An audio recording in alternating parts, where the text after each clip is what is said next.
পয়লা June শেষ দফায় লোকসভা নির্বাচনে ভোট গ্রহণ হবে কলকাতা উত্তর, দক্ষিণ, দমদম, বারাসাত, বসিরহাট, জয়নগর, মথুরাপুর, যাদবপুর, ডায়মন্ড হারবারে।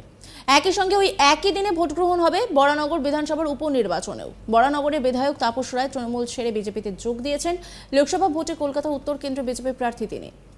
তাই এই আসনে ভোট গ্রহণ হচ্ছে।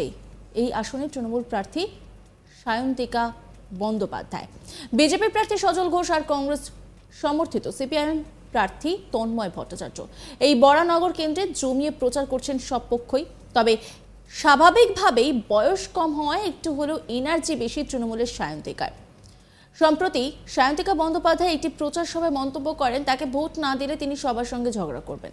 তিনি বলেন তাকে ভোট দিয়ে ঘরের মেয়ে করে নিতে, তাহলেই তিনি সবার জন্য কাজ করতে পারবেন। আসুন শুনে নেব সায়ন্তিকা এই প্রচার সভায় ঠিক কি বলেছেন। আরেকটা ক্ষোভ বানাতে হবে, ওখানে ঢুকে জোরে করবে, জোড়া ফুলে ভোট দেবে, নিয়ে আমায় নির্বাচিত করবে। খবরদার ভুলেছো তোমরা, আমায় ভোট দিতে বলে দিলাম। সবার কাছে এসে ঝগড়া করবো আমি। ভালো থাকবে, সুস্থ থাকবে, ঘরের মেয়ে করে দাও, আমাকে ঘরের মেয়ে করে রাখো। ঘরের মেয়ের কর্তব্য আমি পালন করবো, তোমাদের এই কথা দিয়ে যাচ্ছি। ওটাতে আমরা জোড়া ফুলের বাটন টিপে পি হয়, তারপরে আমরা বেরিয়ে যাই জয় বাংলা বলে। এবারে ঢুকবে, একটাতে ঢুকবে, পি হলো সৌগত রায় জিতে গেল। আবার বেরোবে, স্লিপ নেবে, পাশেই আরেকটা ক্ষোভ বানাতে হবে, ওখানে ঢুকে জোরে করবে, জোড়া ফুলে ভোট দেবে, নিয়ে আমায় নির্বাচিত করবে। খবরদার ভুলেছো তোমরা, আমায় ভোট দিতে বলে দিলাম। সবার কাছে এসে ঝগড়া করবো আমি। ভালো থাকবে, সুস্থ থাকবে, ঘরের মেয়ে করে দাও, আমাকে ঘরের মেয়ে করে রাখো। ঘরের মেয়ের কর্তব্য আমি পালন করবো, তোমাদের এই কথা দিয়ে যাচ্ছি।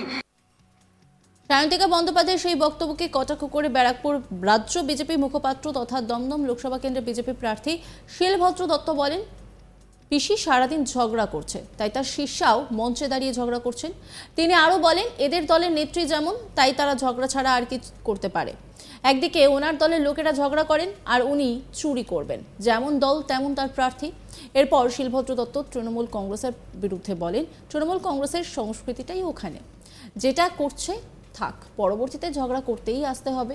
বরানগরে সজল ঘোষ জিতবে, এছাড়াও দমদমে বিজেপির জয় নিশ্চিত। ফলে এদের শুধু ঝগড়া করতেই হবে। বরানগরের মানুষ দেখবে, পাবে একটা ঝগড়ুটে নায়িকাকে।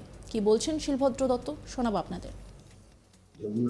ঝগড়ুটে বাইছি, পিসি দিন রাত ঝগড়া করছে, রাস্তায় মঞ্চে দাঁড়িয়ে প্রধানমন্ত্রীকে কুকথা বলছে, স্বরাষ্ট্রমন্ত্রীকে কুকথা বলছে, বিচারকদের কুকথা বলছেন, তারই তো শিষ্যা।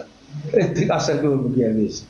তুমিও ঝগড়া করতে আসবে, ঝগড়া ছাড়া আর কি পারে?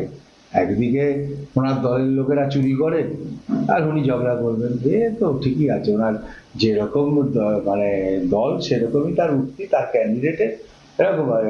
এটা নিয়ে কিছু বলা যায় না, কারণ তৃণমূল কংগ্রেসের সংস্কৃতিটাই ওখানে, হয় চুরি করবো না ঝগড়া করবো। তাই যেটা বলে শান্তি পাচ্ছে পাক, তবে ওই ঝগড়া করতেই আসতে হবে, কারণ বরানগরে তো সজল ঘোষ জিতবে আর দমদমে বিজেপি জিতবে, সুতরাং ওনাকে ঝগড়া করতেই আসতে হবে। কবে আসে তবু ধরুন বরানগরের মানুষ দেখতে পারবেন, আর এক ঝগড়ুটে এক নায়িকা দেখবে, খারাপ না, ঠিক আছে, ভালো আছে। এই নিয়ে রিপোর্ট তুলে ধরেছেন আমার কলিগ, দেখাবো আপনাদের। দেখো, বরানগর বিধানসভা কেন্দ্রের উপনির্বাচনের তৃণমূল প্রার্থী অভিনেত্রী সায়ন্তিকা ব্যানার্জি তার একটি মন্তব্যের পরিপ্রেক্ষিতে তাকে কটাক্ষ দমদম লোকসভা কেন্দ্রের বিজেপি প্রার্থী শিলভদ্র দত্তের।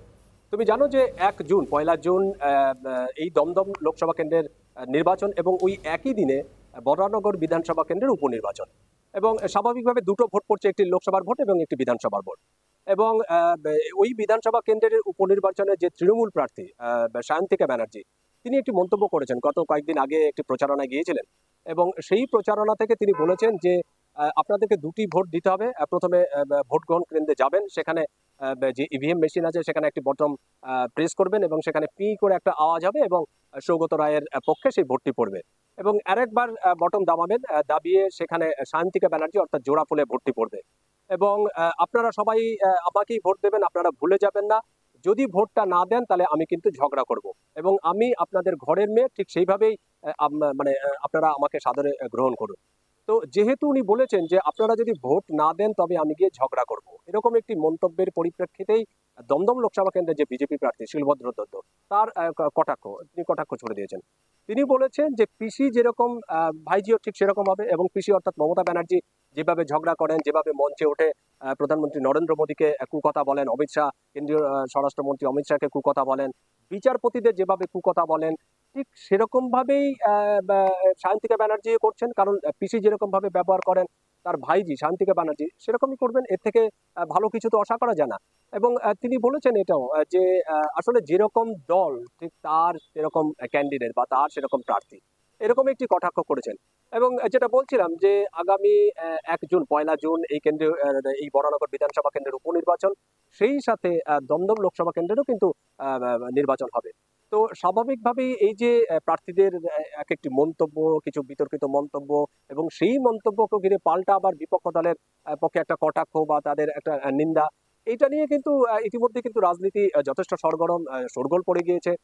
বেশ কয়েকদিন আগেও আমরা দেখেছিলাম যে সজল ঘোষ, ওই কেন্দ্রের যে উপনির্বাচনের বিজেপি প্রার্থী সজল ঘোষ, তিনিও যখন প্রচারণায় বেরিয়েছিলেন তিনিও একটি বিতর্কে জড়িয়ে পড়েছিলেন।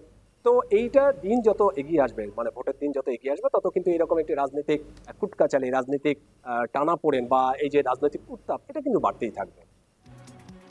1 জুন শেষ দফায় লোকসভা নির্বাচনে ভোট গ্রহণ হবে কলকাতা উত্তর, দক্ষিণ, দমদম, বারাসাত, বসিরহাট, জয়নগর, মথুরাপুর, যাদবপুর, ডায়মন্ড হারবারে।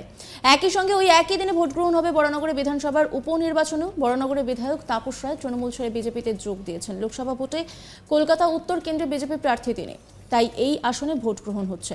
এই আসনে তৃণমূল প্রার্থী সায়ন্তিকা বন্দ্যোপাধ্যায়, বিজেপি প্রার্থী সজল ঘোষ আর কংগ্রেস সমর্থিত সিপিআইএম প্রার্থী তন্ময় ভট্টাচার্য এই বরানগর কেন্দ্রে জমিয়ে প্রচার করছেন সব পক্ষই। তবে স্বাভাবিকভাবেই বয়স কম হয়, একটু হলেও এনার্জি বেশি তৃণমূলের সায়ন্তিকার।